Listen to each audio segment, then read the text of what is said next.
بسم اللہ الرحمن الرحیم۔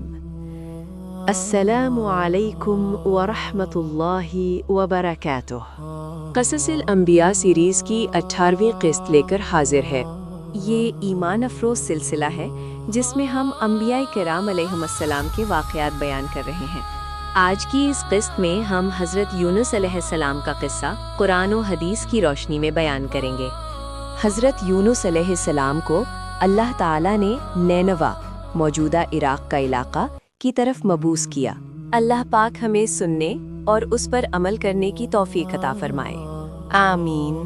حضرت یونس علیہ السلام کا قصہ۔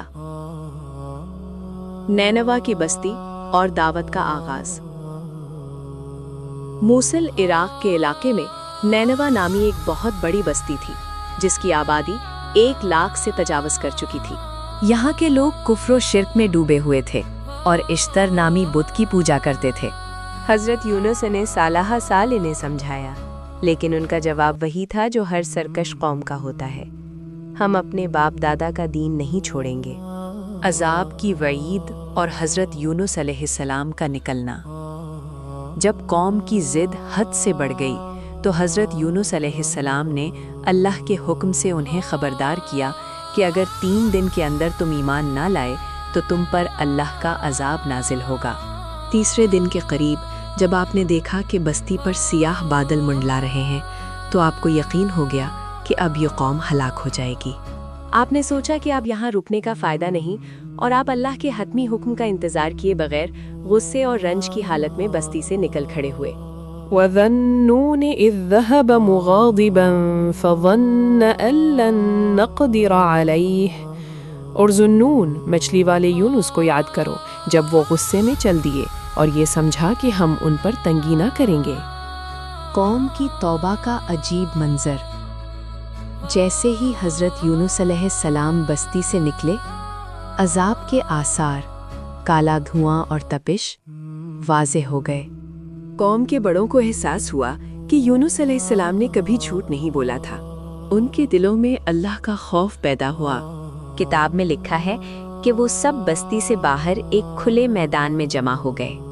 انہوں نے ٹاٹ کے کپڑے پہن لیے، اپنے سروں پر راکھ ڈالی اور ماؤں کو ان کے بچوں سے اور جانوروں کو ان کے بچوں سے الگ کر دیا۔ بستی میں چیخ و پکار مچ گئی، ہر طرف سے یا اللہ ہمیں معاف کر دے کی صدائیں آنے لگیں۔ اللہ نے ان کی یہ تڑپ دیکھی تو عذاب کو ٹال دیا۔ الا قوم یونس لما آمنوا کشفنا عنہم عذاب الخزی۔ سوائے یونس کی قوم کے، جب وہ ایمان لائے تو ہم نے ان سے رسوائی کا عذاب دور کر دیا۔ سورہ یونس 98۔ سمندری سفر اور قرآ اندازی۔ ادھر حضرت یونس علیہ السلام چلتے چلتے سمندر کے کنارے پہنچے جہاں ایک کشتی مسافروں سے لدی کھڑی تھی۔ آپ اس میں سوار ہو گئے۔ جب کشتی بیچ منجھار میں پہنچی تو اچانک طوفان نے اسے گھیر لیا۔ کشتی ڈوبنے کے قریب تھی۔ مسافروں نے اپنی روایت کے مطابق کہا کہ لگتا ہے ہم میں کوئی ایسا ہے جس سے اس کا رب ناراض ہے۔ انہوں نے فیصلہ کیا کہ بوجھ کم کرنے کے لیے ایک آدمی کو سمندر میں ڈالنا ہوگا۔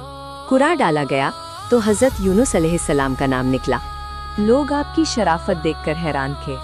انہوں نے 3 بار قرآن نکالا لیکن ہر بار آپ ہی کا نام آیا۔ حضرت یونس علیہ السلام سمجھ گئے کہ یہ اللہ کی طرف سے ان کی لغزش بغیر اجازت بستی چھوڑنے پر پکڑ ہے۔ آپ نے خود سمندر میں چھلانگ لگا دی۔ فَسَاهَمَ فَكَانَ مِنَ الْمُدْحَضِينَ۔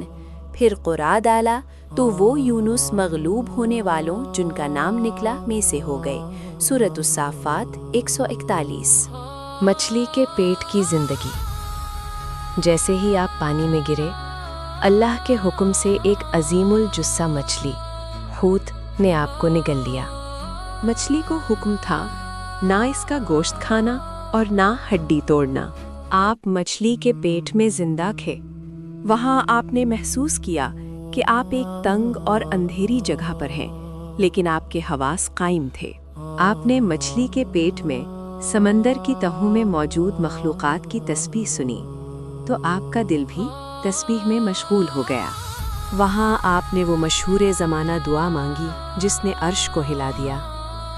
لا الہ الا انت سبحانک انی کنت من الظالمین، تیرے سوا کوئی معبود نہیں، تو پاک ہے، بے شک میں ہی قصوروار تھا۔ سورۃ الانبیاء 87۔ نجات اور کدو کی بیل کا سایہ۔ کئی دن روایات میں 3 سے 40 دن تک کا ذکر ہے۔ مچھلی کے پیٹ میں رہنے کے بعد اللہ نے آپ کی توبہ قبول فرمائی۔ مچھلی نے آپ کو ایک ساحل پر اگل دیا۔ مچھلی کے پیٹ کی گرمی اور تیزابیت کی وجہ سے آپ کے جسم کی کھال بہت نازک ہو چکی تھی اور آپ میں چلنے کی سکت نہ تھی۔ اللہ نے وہاں کدو کا ایک پودا اگایا جس کے بڑے پتے آپ کو دھوپ اور مکھیوں سے بچاتے تھے۔ فَأَنبَذْنَاهُ بِالْعَرَاءِ وَهُوَ سَقِيمٌ وَأَنبَتْنَا عَلَيْهِ شَجَرَةً مِّن يَقْطِينٍ، پھر ہم نے اسے ایک چٹیل میدان میں ڈال دیا اور وہ بیمار تھا، اور ہم نے اس پر کدو کا ایک درخت اگا دیا۔ واپسی اور خوشحالی۔ جب آپ مکمل صحت یاب ہوئے تو اللہ نے حکم دیا کہ اپنی اسی بستی نینوا کی طرف واپس جاؤ۔ جب آپ وہاں پہنچے تو آپ یہ دیکھ کر حیران رہ گئے کہ وہ 1 لاکھ سے زائد لوگ اب بت پرست نہیں بلکہ اللہ کے پکارنے والے بن چکے تھے اور آپ کا شدت سے انتظار کر رہے تھے۔ وفات کا مقام۔ حضرت یونس علیہ السلام کی وفات کے بارے میں مورخین کے درمیان 2 مشہور روایات ہیں۔ پہلی روایت آپ کی وفات اسی شہر نینوا، موصل، عراق میں ہوئی جہاں آپ کو بھیجا گیا تھا۔ آج بھی وہاں ایک مقام تلے توبہ کے نام سے مشہور ہے جہاں آپ کی یادگار اور مزار منسوب ہے۔ دوسری روایت، بعض مورخین کے مطابق آپ اپنی زندگی کے آخری ایام میں فلسطین کی طرف ہجرت کر گئے تھے اور وہیں حلحول کے قریب آپ کی وفات ہوئی۔ ویڈیو دیکھنے کا شکریہ۔ اگر آپ کو یہ کہانی پسند آئی ہو تو برائے مہربانی ویڈیو کو لائک، شیئر اور چینل کو سبسکرائب کریں۔ آپ کا بہت بہت شکریہ۔